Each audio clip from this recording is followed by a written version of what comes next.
இந்த ரெசிபி பார்த்திங்கன்னா ரொம்பவே ஸ்பெஷல் தான் சொல்லுவேன். ஏன்னா நாங்கள் சின்ன பிள்ளையா இருக்கும்போது எங்களுக்கு ஒவ்வொரு வெள்ளிக்கிழமையுமே ஈவினிங் டைம் ஸ்நாக்ஸ் இது தான். அதுவும் வறுத்த பொரி அப்படின்னா என்னோடய ஃபேவரெட்டுங்க. இது எப்படி செய்யலான்னு பார்ப்போமா? கடாயில் வந்து கொஞ்சமாக தேங்காய் எண்ணெய் விட்டுக்குங்க. நார்மல் எண்ணெயை விட தேங்காய் எண்ணெய் விட்டால் டேஸ்ட்டு சூப்பராக இருக்கும், ஸ்மெல்லும் அவ்வளோ நல்லாயிருக்கும். அது கூட கடுகு, உளுந்தம்பருப்பு நல்லா பொரிஞ்சதுக்கு அப்புறமா ஒரு 4-5 பல் தட்டி வச்ச பூண்டு போட்டு நீங்கள் நல்லா வறுத்துடுங்க. அந்த பூண்டு வந்து நிறம் மாறணும் நல்லாவே. அதுக்கப்புறமா ஒரு கருவேப்பு தழை, ஒரு 2 வரமிளகாய் போட்டு வறுத்துருங்க.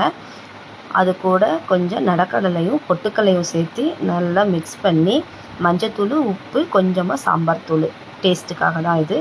நல்லா வறுத்து எடுத்ததுக்கப்புறமா அதுக்குள்ளேயே பொரியும் ஆட் பண்ணிக்கோங்க. பொரி போட்டதுக்கப்புறமா நல்லா எல்லாமே மிக்ஸ் பண்ணுங்கள். மிக்ஸ் பண்ணிவிட்டு கொஞ்சமாக மிக்சர் தூவி நீங்கள் இதை ஈவினிங் டைமில் சாப்பிட்டு பாருங்கள், அவ்வளோ டேஸ்ட்டாக இருக்கும். ஸ்டோரும் பண்ணி வச்சுக்கலாம். நம்ம ஒரு 4-5 நாளைக்கு நமக்கு வந்து நமுத்தெல்லாம் போகாது.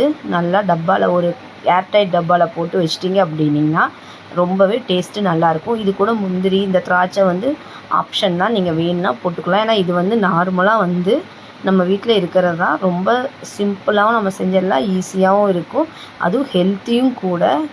ஸோ